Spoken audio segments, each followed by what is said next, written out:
Hey everybody. So I'm going to take some time in this video to go over and discuss the play that you were asked to read for homework. And the play was Trifles by Susan Glaspell. And perhaps you also watched the video that I included in the instructions, which was a quick 23-24 minute production of the play. So I want to take some time to go over the important elements of that play. So Susan Glaspell wrote the play. It was first performed in 1916. And so we're not told exactly when the story itself takes place, but we kind of get the feel that it was contemporary for the time that she wrote it. So probably, within the first decade, 15 years of the 1900s. So a time when women didn't even have the right to vote yet. And the play is considered to be a very early feminist dramatic production. And so we're going to take a look at why that's so. Why would it be considered an early feminist work? Okay. So let's talk first about the characters that we meet in the play. There are 5 that appear on stage. We have the county attorney. We have Mr. Peters, who is the sheriff, and his wife, Mrs. Peters. We have Mr. Hale, who is a nearby neighbor, and his wife, Mrs. Hale. Now those are the only 5 characters that appear on stage. But we do have 2 other characters in the story. Not necessarily in the play, but in the story itself. We have Mr. Wright and Mrs. Wright. And again, we can't really consider them characters to analyze within the play, but because they are part of the story, we do have to consider them at some point as we think about the play, the story, the plot, the themes that we're supposed to get from it. Alright, but only those first 5 do we see. Alright? So, you guys read it, possibly watched it. We know that we start off in the Wrights' farmhouse, and we're in the kitchen, and we stay in the kitchen, us as an audience. Now, the male characters go off stage and are said to be in other parts of the house, but all we see is the kitchen, which is where the 2 female characters stay. Alright? We learn pretty quickly that Mr. Wright has been killed, and the prime suspect at this point is his wife, Mrs. Wright. She is currently being held in jail. These 5 characters have come to the farmhouse, the women presumably to keep each other company, as if they're kind of just along for the ride. And the men are there to search for clues and evidence. And that's pretty much what happens throughout the majority of the play, is the men trying to find evidence, raising questions, coming up with hypothetical answers. The women stay in the kitchen, and as far as the men are concerned, those 2 women aren't really doing much at all, certainly nothing important. But lo and behold, they find the evidence, the women do, in the kitchen. And ultimately, the question between these 2 ladies is, do we hand this evidence over to the men, or do we protect our fellow woman, Mrs. Wright, and keep it a secret? And we know when the play concludes, they have decided to keep it secret and protect Mrs. Wright.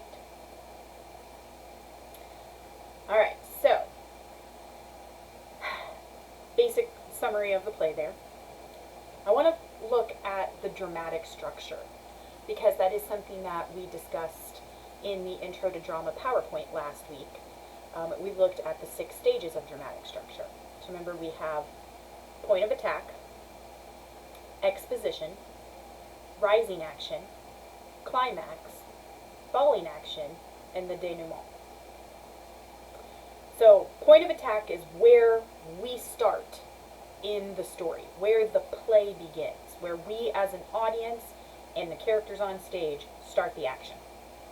In this case, the point of attack is these 5 characters arriving at the farmhouse in the kitchen.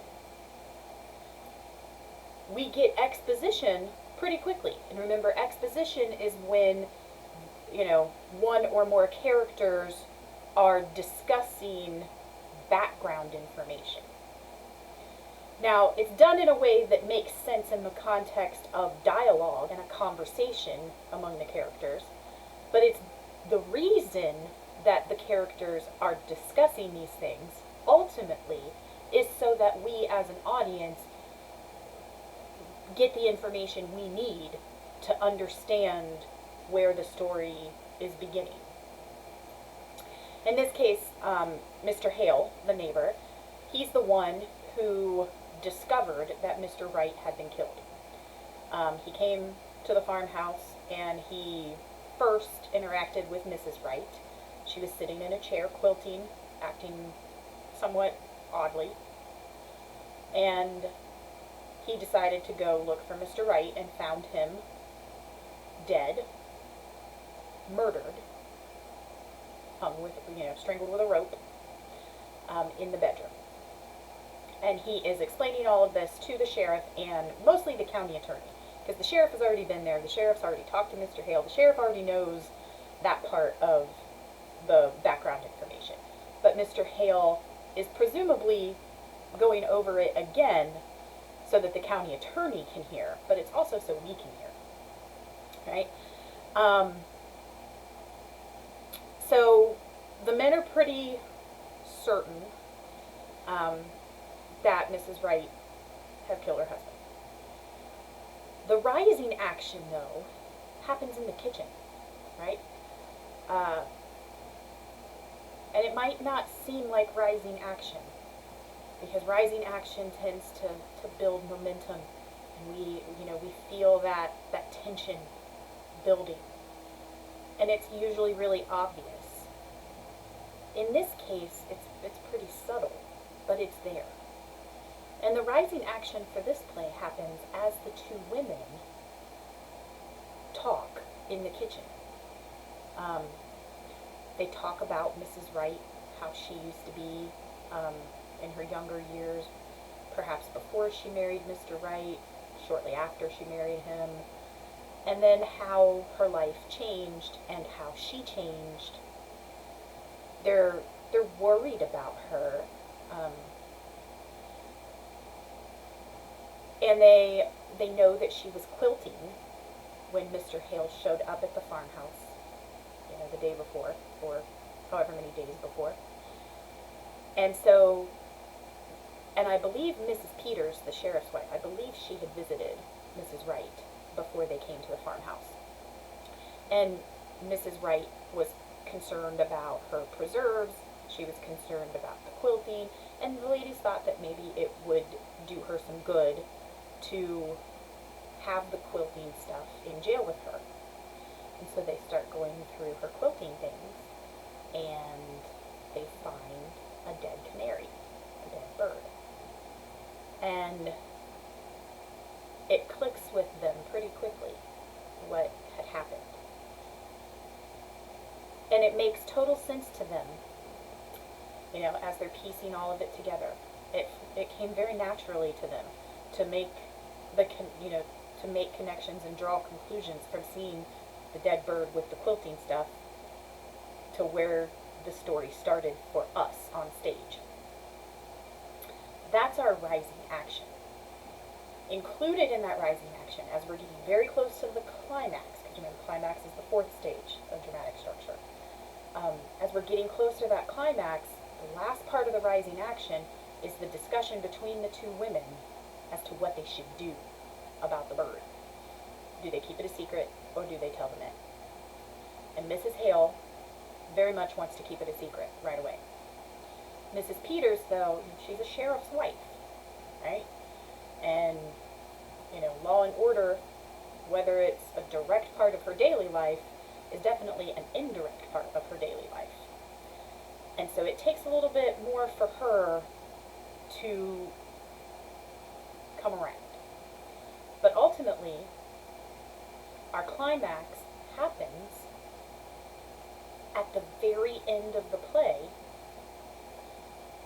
when the county attorney makes the little snide remark about quilting and, it's a good thing we found out she was going to, what do you ladies call it?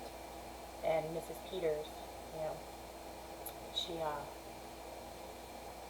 anyway, the woman puts her hand on her pocket where the bird is. We call it knot it. And we know in that moment that's the point of no return now. They have both women have decided to keep it a secret and protect Mrs. Wright. But that's the end of the play. So we don't really get any falling action, and we don't get a denouement. We don't really know what happens after these 5 characters leave the farmhouse. We know that the women have decided to keep the bird a secret, and I guess we're supposed to assume that that means Mrs. Wright won't be convicted, that they won't have enough evidence. But that might not be true. It is entirely possible that she was still convicted of this murder. We don't know. But apparently, we are either supposed to draw our own conclusions and go with whatever scenario we feel is best, the one that makes us happiest. We get to create our own falling action and denouement. Or that, in Glassfell's eyes, the falling action and denouement weren't really as important as the rising action and the climax. And there might be a reason for that. We'll get to that. Right? So those are our 6 stages of dramatic structure. We definitely get the first 4, even though that rising action and that climax might not seem as big and impactful as we're used to with a story. It is still there. And what's interesting is that we'll talk about here in a little bit is it's very subtle and under the surface, but that climax is actually very subversive. And it's almost like a bomb that would have gone off underwater. We wouldn't necessarily hear a huge explosion. We wouldn't realize that something big just happened, but the ripple, the effect, would be clear. And that's what we have here. We have a very subtle, subversive climax. Right? So, let's talk next about our classic tragic hero and our modern tragic hero. So we talked about that in the intro to drama PowerPoint. And remember, our classic tragic hero comes from Aristotle, ancient Greece, and it was always a highly renowned, prosperous, well-known person who had some sort of tragic character flaw that became their undoing. And then Arthur Miller, midway through the 1900s, turned that on its head and said, no, I don't think that a tragic hero has to be someone who is already well-known and successful and prosperous and well-respected. It can just be your average, ordinary person. And that average, ordinary person is often pitted against fate or societal structures. And it's that battle of the ideal self-image versus reality. Well, here in Trifles, I'm not sure we have a tragic hero at all. But I think we might have a modern hero. And I suppose it depends on, if we look at just the story itself, maybe you see Mrs. Wright as the hero. but she's not actually a character in the play. So we have to look at just the 5 characters that we see on stage. And you might think that there is no hero, that all we have are some, sneaky antagonists.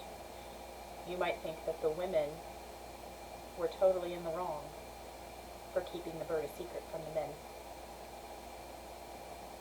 Or you might see it in just the opposite way, that these women are the hero in the play, that they have pitted themselves against society, against expectations, come what may. We don't know how it turns out. But in that moment, we see the decision. We see the decision to go against what is expected of them. So perhaps that is heroic. It's a little bit of a rebellious act to keep the bird a secret. So we do not have necessarily a tragic hero at all, although maybe you could make the argument that it is tragic. I don't see it as tragic, but that doesn't mean that mine is the only point of view in terms of these characters. But I think if you're going to look for a hero and you think there is a hero, I don't think it's a tragic hero, right? But it's something to think about. And thinking about whether or not there is a hero will help us get to the theme, which we'll talk about here in just a moment. First, let's talk about the setting, right?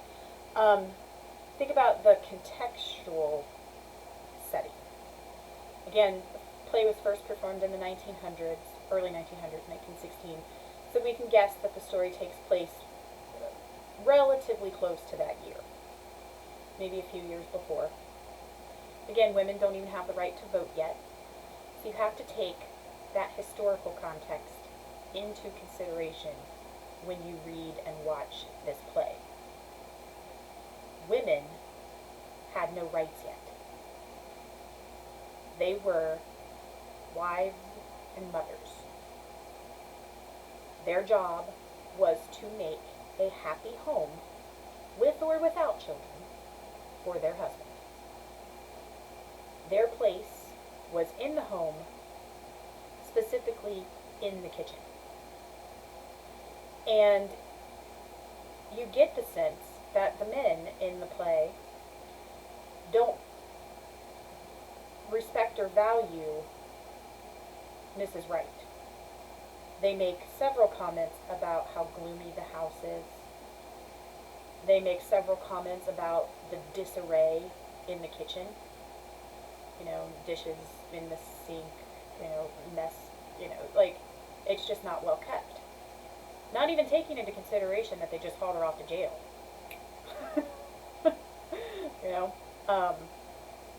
The fact that it wasn't pristine and clean was a reflection of her in their eyes.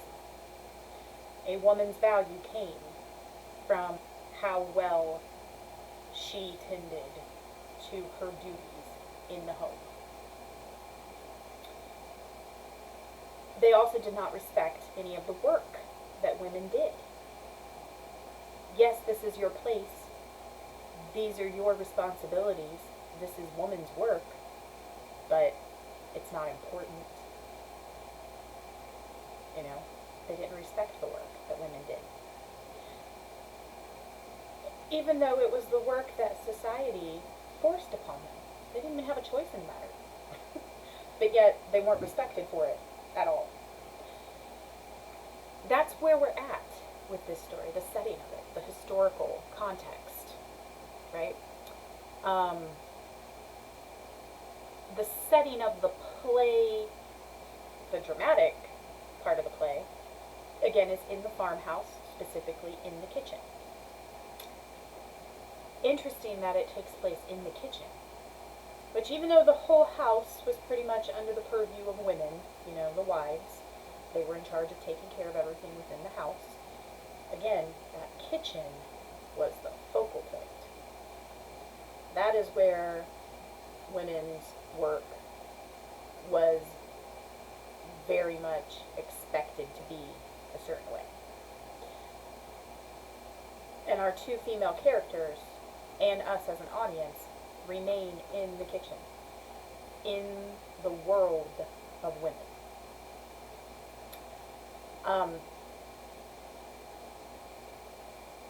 That's not by accident. It was not just to make a set piece easier, there's no set changes or anything like that. It was not to make anything easier or quicker for production purposes. It was intentional that Glassbell kept us in the kitchen with Mrs. Hale and Mrs. Peters. The tone of the piece is very gloomy. We're told that right away. Glassbell's stage directions. It's a gloomy kitchen. It's an abandoned farmhouse. Some of the characters even mention that it's not really a cheerful place and probably hasn't been for quite some time. We learn from the women as they talk in the kitchen that Mr. Wright was not a very nice man. He was definitely not warm and affectionate. And once they find the bird, there's definitely some evidence to point toward him being, if not abusive, definitely violent in some way. So maybe he never hit Mrs. Wright, maybe he never laid hands on her, but he had violent tendencies that were displayed in other ways, like breaking a bird's neck. So it's not a very pleasant situation. The kitchen is not all that great. It's cold. Even once they light the fire, it's still very cold in the kitchen. It's almost as if the tone of the play and the atmosphere of that house is a representation of the Wrights' marriage. Cold, gloomy, unhappy, right? So, important clues to pick up on that Glassbell's giving us. Let's look at the title. We have trifles. What are trifles? Well, they are very trivial, insignificant things. And the men even they use the word trifle to refer to the work of women. Because Mrs. Wright, while she's in jail, is very concerned about her preserves bursting. Because there's no fire lit in the kitchen overnight because no one's there. And if it gets too cold, the jars will freeze and burst and make a mess.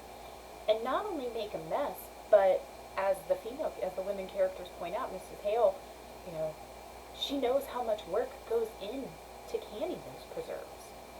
So not only will it end in a mess if they burst, but that's all that hard work. She gets it. She understands why Mrs. Wright is concerned about the preserves. The men don't get it at all. Why would a woman who, either just killed her husband, or at the very least, just lost her husband, why would she be concerned sitting in jail? Why would she be concerned about her silly preserves? They don't get it. They don't get why the women think she might want to continue working on her quilt. They think it's all just trivial, insignificant stuff. Women's stuff, what they're interested in, the work they do, trifles. But isn't it ironic that it is exactly those trifles that lead Mrs. Hale and Mrs. Peters to discover the truth and to discover the one piece of evidence that would help convict Mrs. Wright? Because they are concerned with those trifles, they're the ones that figure it out, not the men. That is an important point. It is important to recognize that the women concerned with those trifling women matters are the ones to figure out the mystery. That is not an accident. And let's think about, those shattered preserves. It's another sign to the men that Mrs. Wright doesn't keep a good house, that the women see it as something different. Again, they see all the hard work that was put into it, and they empathize. They know how disheartening that would be.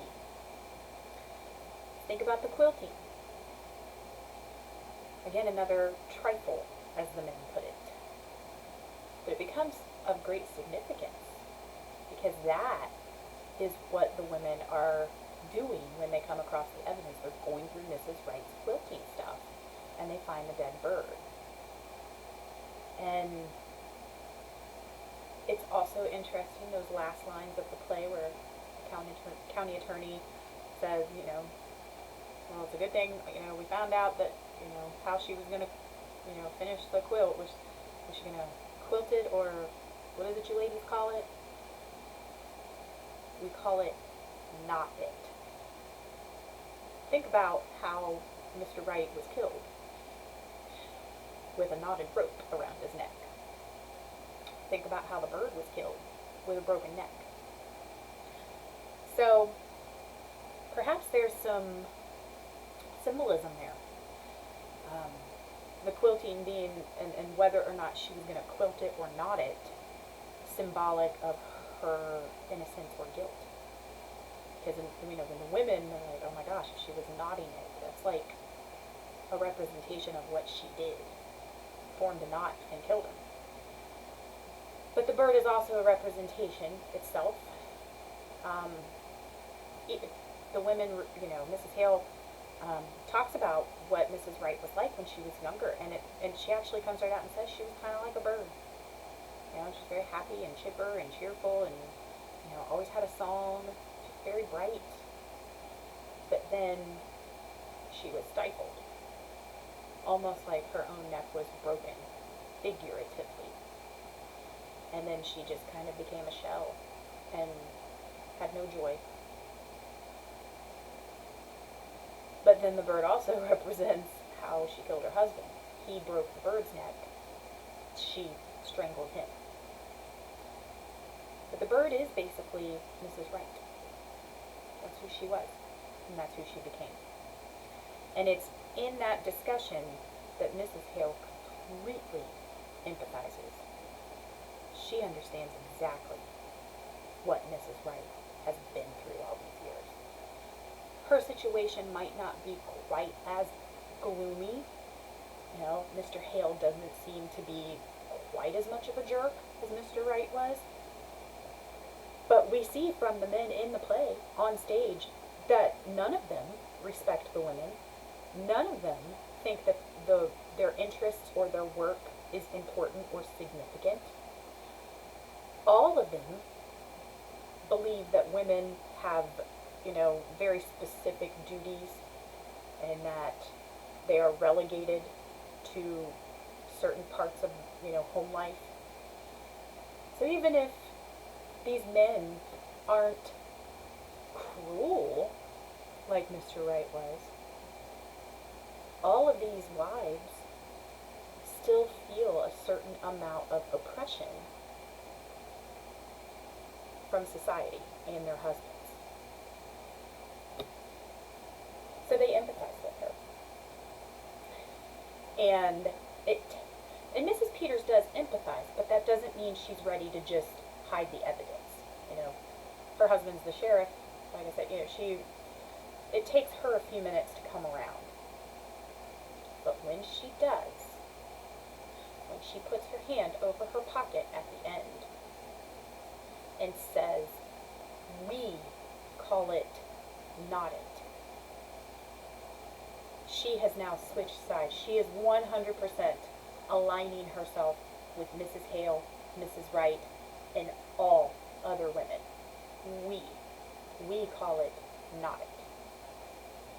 Keeping her hand over that pocket, keeping that bird a secret. So that leads us to our first theme. And I said earlier that this play is often seen as a very early feminist work, and that is our first theme. Women, femininity, feminism, and if you pay attention to all those small little clues, it would appear as though that's what Glaspell's wanting us to get. And again, it's not some huge climax. It's not like there's this, group of angry housewives, raging through town, rioting, protesting, and, ready to turn over society and make changes. This is a smaller subversive step, but it is an important first step in the women's rights movement. Was moments like this, when your average housewife, who probably didn't have a bad life, still realized there was more out there, and that women deserved more. More freedom, more rights, more respect. And it almost seems like this play in particular is really more about the respect. There's not a lot said about, like having the right to vote or having the right to, not needing to be married, not needing a man. It's really more about those trifles that women were owed the same amount of respect. And out of that will come more freedom and more rights. There's also, though, another theme that I think can easily get missed if you start thinking too much about what it says about, femininity and women's rights. There's also this question of justice, right?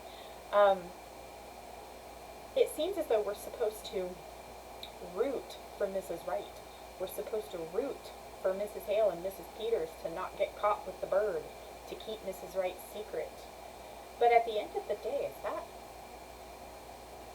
right? Because she clearly broke a law. Should she be punished for it? Was he in the act of hitting her and it would be self-defense? There's no evidence to make us think that. It's not an impossibility, but we just don't have enough from the play to know for sure. But it's interesting, these women, no matter how much we empathize with them, no matter how understanding we are, no matter how much we might root for them, did they do the right thing? Would it be right for Mrs. Wright to not be convicted, to go free, to get away with it? I think that's up to you to decide, but it raises an interesting question about women, about this particular woman who did this unthinkable thing for very understandable reasons.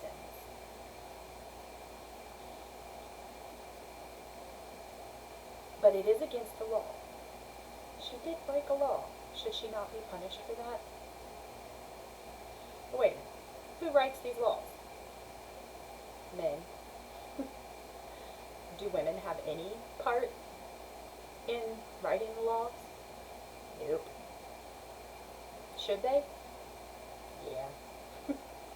I think that's one thing that Glaspell's trying to get at as well, is that these women are expected to live and behave and work and serve and obey, not just their husbands, but the law, under conditions which they themselves had no part in creating, had no voice in. And that is part of the problem. So, I hope you guys enjoyed the play. I know it's not super exciting, but I think it packs a big punch. There's a lot going on in this little play. And I think it raises some really interesting questions, and if you go with it, it takes you to some pretty deep, meaningful places, which you would not expect from a little one-act play with 5 characters where, like, hardly anything actually happens. But a lot happens. So I hope you guys enjoyed it, and if you watched the video of it, I hope you enjoyed that as well. If you didn't end up watching the YouTube video with the filmed production, maybe go back and take a look at it when you get a chance. But anyway, that's it for Trifles. If you have any questions, any comments, if you want to continue the discussion, if you feel like there's something that I left out in this video that you picked up on, if you disagree with anything that I've pointed out, by all means, shoot me an email. You know, we can talk about it. I'd love to hear your thoughts on it. So, otherwise, you guys are free to move on to the next item for this week.